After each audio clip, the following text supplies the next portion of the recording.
بسم اللہ الرحمن الرحیم۔ السلام علیکم۔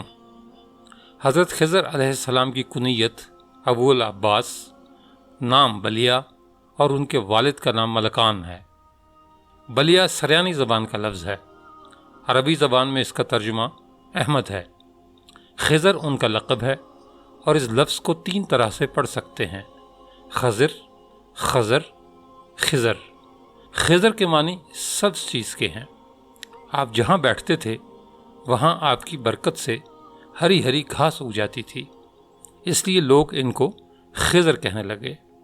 آپ بہت ہی اعلیٰ خاندان سے تعلق رکھتے ہیں اور آپ کے آباء و اجداد بادشاہ تھے۔ بعض عارفین نے فرمایا ہے کہ جو مسلمان ان کا اور ان کے والد کا نام اور ان کی کنیت یاد رکھے گا، انشاءاللہ تعالی اس کا خاتمہ ایمان پر ہوگا۔ ہو سکے تو آپ بھی اس کنیت کو یاد رکھیے گا۔ ابو العباس بلیہ بن ملکان۔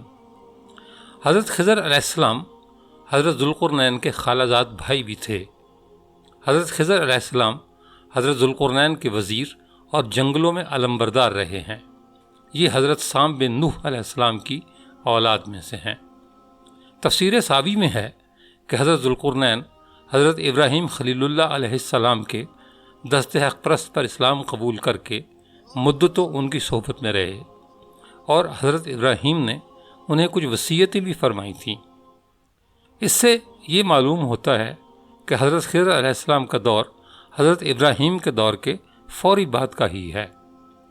کیا حضرت خضر علیہ السلام زندہ ہیں؟ اس میں کچھ علماء نے اختلاف کیا ہے، لیکن علماء کی کثیر تعداد یہی رائے رکھتی ہے کہ وہ زندہ ہیں، بلکہ ان کی ملاقات حضرت موسیٰ علیہ السلام سے بھی ثابت ہے۔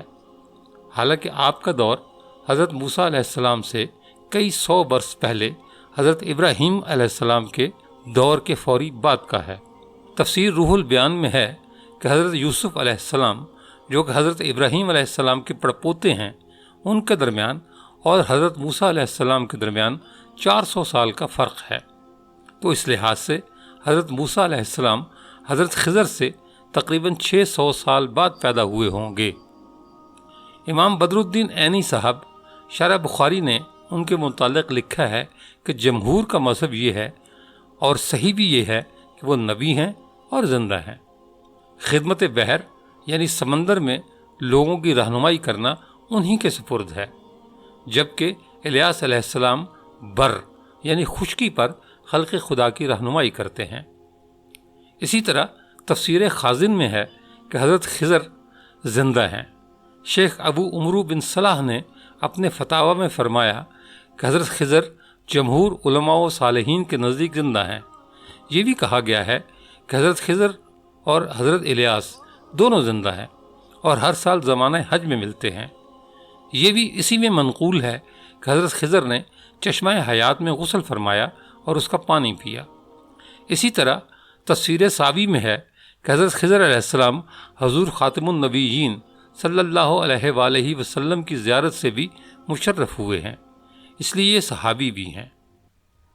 اسی طرح حضرت عمر بن عبدالعزیز رضی اللہ تعالی عنہ سے بھی ان کی ملاقات ثابت ہے اور حضرت خضر علیہ السلام نے انہیں نصیحت بھی فرمائی تھی کہ اے عمر، اس بات سے بچنا کہ تو ظاہر میں تو خدا کا دوست ہو اور باطن میں اس کا دشمن، کیونکہ جس کا ظاہر اور باطن مساوی نہ ہو تو وہ منافق ہوتا ہے اور منافقوں کا مقام درک اسفل ہے۔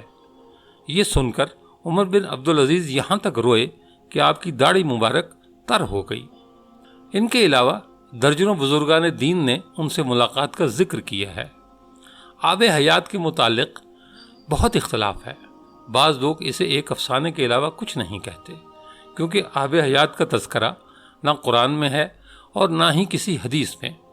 ہاں، کچھ علماء کرام نے اس کا تذکرہ اپنی تفسیر میں حضرت ذوالقرنین کے پہلے سفر کے زمرے میں کیا ہے، جیسے کہ تفسیر خزانہ العرفان میں نقل ہے۔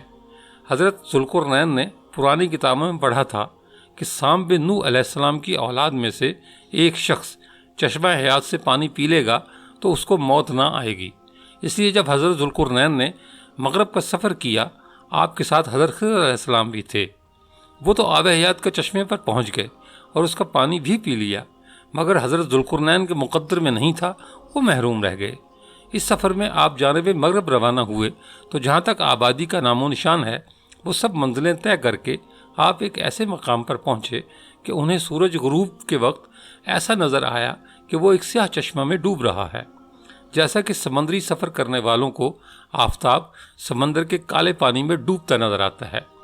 وہاں انہیں ایک ایسی قوم ملی جو جانوروں کی کھال پہنے ہوئے تھی، اس کے سوا کوئی دوسرا لباس ان کے بدن پر نہیں تھا، اور دریائی مردہ جانوروں کے سوا ان کی غذا کا کوئی دوسرا سامان نہیں تھا۔ یہ قوم ناسک کہلاتی تھی۔ حضرت ذوالقرنین نے دیکھا کہ ان کے لشکر بے شمار ہیں اور یہ لوگ بہت ہی طاقتور اور جنگجو ہیں، تو حضرت ذوالقرنین نے ان لوگوں کے گرد اپنی فوجوں کا گھیرا ڈال کر ان لوگوں کو بے بس کر دیا۔